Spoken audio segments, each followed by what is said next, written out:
ডিম দিয়ে মজাদার পেটিস, তাও আবার ওভেন ছাড়াই। খুব সহজে এবং অল্প উপকরণে আজকে বানিয়ে দেখাবো মজাদার এগ পেটিস, তাও ওভেন ছাড়াই।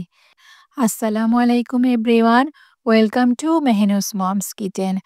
আজকে অনেক সহজে বানিয়ে দেখাবো সন্ধ্যার নাস্তার জন্য এগ পেটিস। অনেক সহজে যে কেউ বানিয়ে নিতে পারবেন। সেই জন্য একটি মিক্সিং বলে আমি নিয়ে নিচ্ছি 1.5 কাপ ময়দা। ময়দাকে আগে থেকে ছেলে নিয়েছি একবার। এখন দিয়ে দিচ্ছি হাফ টি স্পুন লবণ। সেই সাথে দিয়ে দিচ্ছি হাফ টি স্পুন চিনি গুঁড়া। আস্ত চিনিকে আমি ব্লেন্ডারে গুঁড়ো করে ইউজ করেছি। এবার দিয়ে দিব 3 টেবিল স্পুন সয়াবিন তেল। তেল দিয়ে ভালো করে ময়দার সাথে মিশিয়ে নিব। 2 থেকে 3 মিনিট ধরে এভাবে করে তেল আর ময়দা মিশিয়ে নিতে হবে। মিশাতে মিশাতে দেখবেন হাতের মুঠো করে এভাবে করে মুঠো বেঁধে আসলে মনে করবেন আমার তেল আর ময়দা মেশানো হয়ে গেছে। যদি মনে করেন এভাবে মুঠো বেঁধে আসছে না, তাহলে আরেকটু তেল দিয়ে মেখে নিবেন। এবার আমি অল্প অল্প করে পানি দিয়ে ভালো করে একটি ডো তৈরি করে নিব। আমি নর্মাল টেম্পারেচারের পানি ইউজ করেছি। পানি একসাথে বেশি দিতে যাবেন না। অল্প অল্প পানি দিয়ে আমি একটি সফট ডো তৈরি করে নিব। এবার এই ডোকে আমি 2 থেকে 3 মিনিট ভালো করে মথে নিব। দেখুন কতটা সফট হয়েছে, দেখেই বোঝা যাচ্ছে। ড্রাই না হওয়ার জন্য উপরে সামান্য পরিমাণ তেল মাখিয়ে আমি রেস্টে রাখবো 15 মিনিট।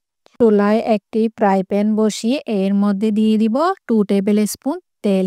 তেল যখন হালকা গরম হয়ে আসবে, মিডিয়াম সাইজের 2টা পেঁয়াজকে স্লাইস করে দিয়ে দিয়েছি। হাফ টি স্পুন লবণ। লবণটা দিয়ে পেঁয়াজের সাথে ভালো করে মিশিয়ে নিব। লবণ দিলে পেঁয়াজ জলদি নরম হয়ে আসে। এবার নেড়ে চেড়ে হালকা আছে এর মধ্যে দিয়ে দিয়েছি আমি 1/4 টিস্পুন গোলমরিচের গুঁড়া।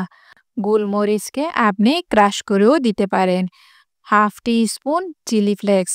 সেই সাথে দিয়ে দিচ্ছি হাফ টি স্পুন গরম মশলা। গরম মশলা দিলে ফ্লেভারটা সুন্দর হয়।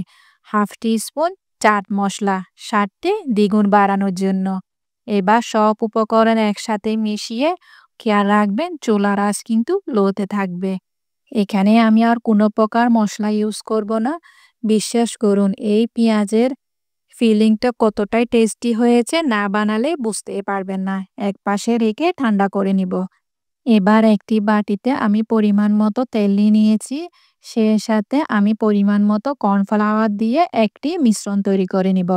তেল আর কর্নফ্লাওয়ারের মিশ্রণটা এভাবে থিকনেস রাখতে হবে। দেখুন এই থিকনেসটা যথেষ্ট। এক পাশে রেখে দিয়েছি। এবার 15 মিনিট পর ডোটাকে চেক করে নিচ্ছি। দেখুন রেস্টে রাখার কারণে ডোটা অনেক সফট হয়েছে। এবার এর মধ্য থেকে আমি আমার প্রয়োজন মতো 8টি মতো গুলা করে নিয়েছি। এভাবে করে ডো থেকে গুটি বেঁধে এক পাশে রেখে দিয়েছি। এবার একটি গুটি নিয়ে আমি ময়দার সাহায্যে বেলে নিব।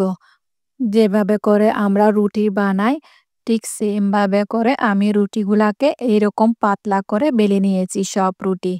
8টা রুটি বেলে আমি এক পাশে রেখে দিয়েছি। এভাবে করে কষ্ট করে রুটি বেলে আপনি একবার পেটিস বানিয়ে খেলে আর বেকারির পেটিসকেই ভুলে যাবেন। আমি দেখুন একবার দেখিয়ে দিচ্ছি কতটা পাতলা করে নিতে হবে। ভিডিওতে লক্ষ্য করলে বুঝতে পারবেন। আমি সব বেলে এক পাশে রেখে দিয়েছি। এবার একটি রুটির উপরে 1 চামচ করে তেল আর কর্নফ্লাওয়ারের মিশ্রণ রেখেছিলাম, ওইটা দিয়ে ভালো করে ব্রাশ করিয়ে দিব।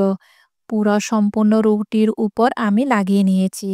তারপর এর উপর সামান্য পরিমাণ ময়দা ছিটিয়ে দিয়েছি। তারপর আরেকটি রুটি দিয়ে দিয়েছি। এর উপরে তেল আর কর্নফ্লাওয়ারের মিশ্রণটি আবার লাগিয়ে দিয়েছি। ভালো করে রুটির উপরে কর্নফ্লাওয়ার আর তেলের মিশ্রণটা লাগিয়ে আবার ময়দা ছিটিয়ে দিয়েছি। এভাবে করে আমি 8টা রুটি করে নিয়েছি। একবার তেল আর কর্নফ্লাওয়ারের মিশ্রণ আবার ময়দা ছিটিয়ে এভাবে করে আমি 8টা রুটি করে নিয়েছি। লাস্টের রুটির উপর আর কিছু লাগাতে হবে না। এবার আমি যেভাবে ভিডিওতে দেখছেন এভাবে করে আমি রুটিটি বড় করে নিয়েছি। হালকা হাতে সাইডগুলাকে আমি বেলে নিচ্ছি। এভাবে করে বেলে আমি রুটিটাকে বড় করে নিয়েছি। দেখুন থিকনেসটা কতটুকু আমি রেখেছি। এভাবে করে বেলে আমি সাইডগুলা কেটে নিয়েছি। সমান ভাগে আমি ৪ টি পেটিস তৈরি করব। সেই অনুযায়ী আমি সাইডগুলা কেটে একপাশে রেখে দিচ্ছি। সাইডগুলা দিয়ে আমি পরে কিছু একটা তৈরি করে নিব। যেহেতু আমি এখান থেকে ৪ টি পেটিস বানাবো, তাই আমি সমান ভাগে ৪ ভাগ করে নিয়েছি।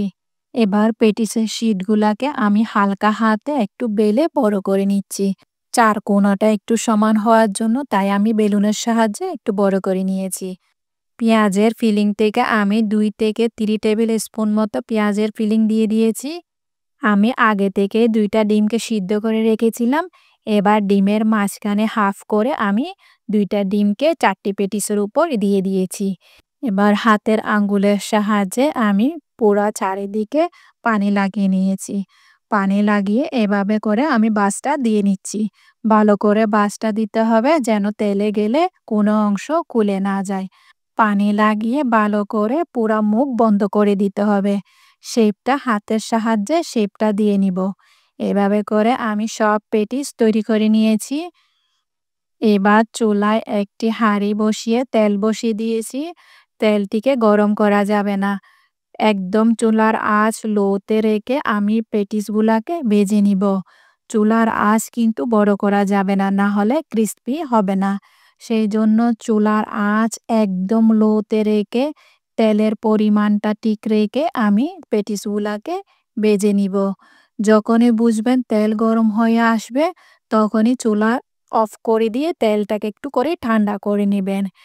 আবার চুলা জ্বালিয়ে এভাবে করে পেটিসগুলাকে ভেজে নিতে হবে। চুলার হিট কিন্তু একদমই লোতে রাখতে হবে। এভাবে করে আমি গোল্ডেন ফ্রাই করে নিয়েছি। তেল থেকে উঠিয়ে আমি একটি টিস্যুর উপরে রেখে দিব তেলটি সম্পূর্ণভাবে ঝরে যাওয়ার জন্য। দেখলেন তো কত সহজে পেটিস তৈরি করা যায়। সন্ধ্যায় হালকা নাস্তার জন্য একদম পারফেক্ট একটা রেসিপি আজকে করে দেখিয়ে দিয়েছি। রেসিপিটি যদি ভালো লেগে থাকে তাহলে লাইক, কমেন্ট, শেয়ার, সাবস্ক্রাইব করতে একদমই ভুলবেন না। আমি এভাবে করে কেটিয়ে একবার দেখিয়ে দিয়েছি। দেখুন মাশাআল্লাহ, দেখতে যত সুন্দর হয়েছে খেতেও তত মজা হয়েছে। আজকে এই পর্যন্ত, দেখা হচ্ছে নতুন আরেকটি রেসিপি নিয়ে। সে পর্যন্ত ভালো থাকবেন।